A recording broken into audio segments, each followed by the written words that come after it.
ایک مجھ سے ایک دوست نے سوال پوچھا 4-5 دن ہو گئے. کچھ سوال ایسے ہوتے ہیں جو بندے کو چوراہے پہ لا کے کھڑا کر دیتے ہیں, زندگی میں نہ بھولنے والے سوالات ہوتے ہیں. ایک شخص نے سوال پوچھا, کہنے لگا اوکاڑ دینی اور مذہبی گھرانہ ہے, اوکاڑے سے تعلق ہے, میرے ساتھ محبت کا رشتہ ہے. کہنے لگے بیٹی کی شادی کر دی ہے راولپنڈی میں, آپ کی بھی بیٹیاں ہیں میری بھی بیٹی ہے, بیٹی کی شادی کر دی ہے راولپنڈی میں.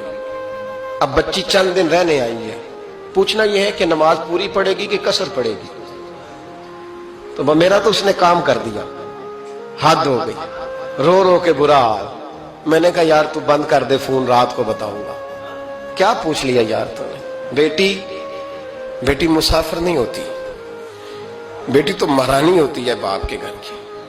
اور بیٹی مطلب کیسے بتاؤں کہ دل کرتا ہے کہ بیٹی وہ صرف ہنسے, وہ روئے کبھی نہ, یہ دعا ہوتی ہے. تو نے اتنا بڑا سوال کیوں کیا؟ بہرحال علماء کو کچھ چیزوں کے جواب دینے پڑتے ہیں. میں نے کہا میں رات کو بتاؤں گا. رات کو پھر فون آیا کہ آپ تو بڑی جلدی جواب دینے کے عادی ہیں تو دیر کیوں کر دی؟ تو میں نے کہا یار جواب تو میرے پاس تھا لیکن ہمت نہیں تھی ابھی. تو میں نے کہا کہ اگر تو بیٹی آئی ہے والد کے گھر میں اور ابا جی کا پروگرام ہے اسے جائیداد میں سے حصہ دینے کا, تو پھر تو بیٹی نماز پوری پڑے گی. لیکن اگر ابا جی نے علیحدہ کر کے انگوٹھا لگوانا ہے تو پھر بیٹی مسافر ہے. اگر ابا جی نے اس کو علیحدہ کر کے انگوٹھا لگوانا ہے نا کہ دے دے بھائیوں کو, خیر ہے تیری شادی پہ خرچہ کر دیا ہے.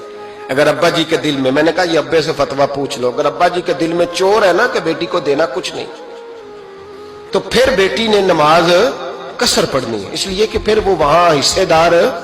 اس کی دلیل حضرت عثمان غنی رضی اللہ تعالیٰ عنہ حج کے لیے تشریف لے گئے تو لوگوں نے حضرت عثمان غنی سے کہا کہ نبی پاک بھی قصر نماز پڑھتے تھے, حضرت عمر بھی حج کے موقع پر قصر پڑھتے, حضرت ابو بکر بھی, آپ کیوں پوری پڑھتے؟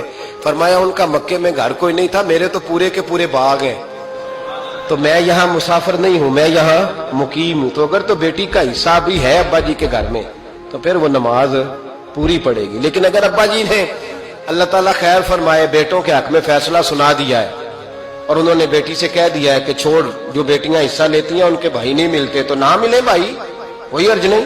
ضروری ہے ظالم بھائیوں سے رابطہ رکھنا جو کھا جائے بہنوں کا حصہ. والد ظالم ہے, ظالم ہے باپ, بیٹے کو حصہ دیتا ہے بیٹی کو نہیں دیتا. اور یہ 1.5 مربے والے جاگیردار کی بات نہیں کر رہا جس کا 4 مرلے کا مکان ہے, اس کی بیٹی کا بھی حصہ بنتا ہے. کیوں کھاتے ہیں بیٹیوں کا حصہ؟ ڈر نہیں آتا اللہ تعالیٰ سے؟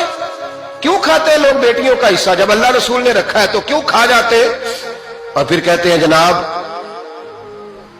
بڑا پیار ہے بیٹی سے, رونے دھونے کے لیے پیار ہے.